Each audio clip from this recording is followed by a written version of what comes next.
చంద్రశేఖరరావు గారు ప్రతిపక్ష నాయకుడు అధ్యక్ష. ప్రతిపక్ష నాయకుడుగా ఇప్పటివరకు వారి శాసనసభకు వచ్చింది 2 సార్లు అధ్యక్ష. వారికి పోయిన డిసెంబర్ 23 నుంచి ఇప్పటి వరకు వారికి ఇచ్చిన జీతం అధ్యక్ష 57,84,124 రూపాయలు అధ్యక్ష. శాసనసభ్యుడిగా ప్రతిపక్ష నాయకుడిగా డిసెంబర్ 1, 2023 నుంచి ఫిబ్రవరి 28, 2025 వరకు ఈ దాదాపుగా 15 నెలలలో వాళ్ళు తీసుకున్న ప్రభుత్వం సొమ్ము జీత భత్యాలు, శాసనసభ్యులు కూడా ప్రభుత్వ ఉద్యోగ అధ్యక్ష తమకు తెలుసు కదా, సుప్రీంకోర్టు తీర్పిచ్చింది. వారు 57,84,124 రూపాయలు జీత భత్యాలు తీసుకున్నారు అధ్యక్ష. 2 సార్లు ఇక్కడికి వచ్చింది, ఇప్పటి వరకు ఎక్కడికి వెళ్ళలేదు అధ్యక్ష. ప్రభుత్వ జీత భత్యాలు తీసుకొని ప్రజల్ని గాలికి వదిలేసి తెలంగాణ రాష్ట్రాన్ని కర్మకు వదిలేసిన ప్రధాన ప్రతిపక్ష నాయకుడు ఈరోజు వాళ్ళను ఇట్లా తయారు చేసి రేబీస్ వ్యాక్సిన్ రియాక్షన్ వచ్చినట్టుగా వాళ్ళు వ్యవహరిస్తుంటే ఏం చెప్పాలి అధ్యక్ష?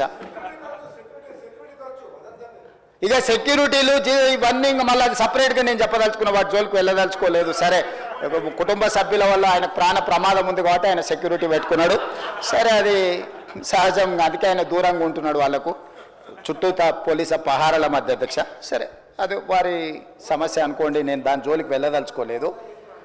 సో ఈరోజు ఎస్ఎల్బిసి పూర్తి చేసి ఉంటే నల్గొండ కష్టాలు తీరు ఉండేటివి కదా, డిండి ప్రాజెక్టు పూర్తి చేసి ఉంటే నల్గొండ కష్టాలు తీరు ఉండేటివి కదా, మా పాలమూరు రంగారెడ్డి ఎత్తిపోతల ప్రాజెక్టు ఈరోజు జూరాల నుంచి నీళ్లు తీసుకుని ఉంటే రాయలసీమ నీళ్లు దొంగిలించే అవకాశం ఉండకపోతుండే కదా అధ్యక్ష. ఈరోజు కృష్ణా నదిలో మొత్తం ప్రాజెక్టుల మీద వివరాలు తీయండి అధ్యక్ష. ఎవరి హయంలో ప్రారంభమైనాయి, ఎవరి హయంలో పూర్తయినాయి, ఎవరు అన్యాయం చేసిండ్రు. పెద్దలు చంద్రశేఖరరావు గారిని రమ్మని ఉండే అధ్యక్ష, తమరైన వ్యక్తిగతంగా మాట్లాడండి. వారు ఏ రోజు వస్తారో వారి సభలో ఉన్నప్పుడే కృష్ణానది జలాల మీద చర్చ పెడతాము. ఈ చర్చలో ఒకవేళ మా తప్పేదైనా ఉందని నిరూపిస్తే సభా సాక్షిగా చంద్రశేఖరరావు గారికి, బీఆర్ఎస్ నాయకులకు నేను క్షమాపణ చెప్తా అధ్యక్ష.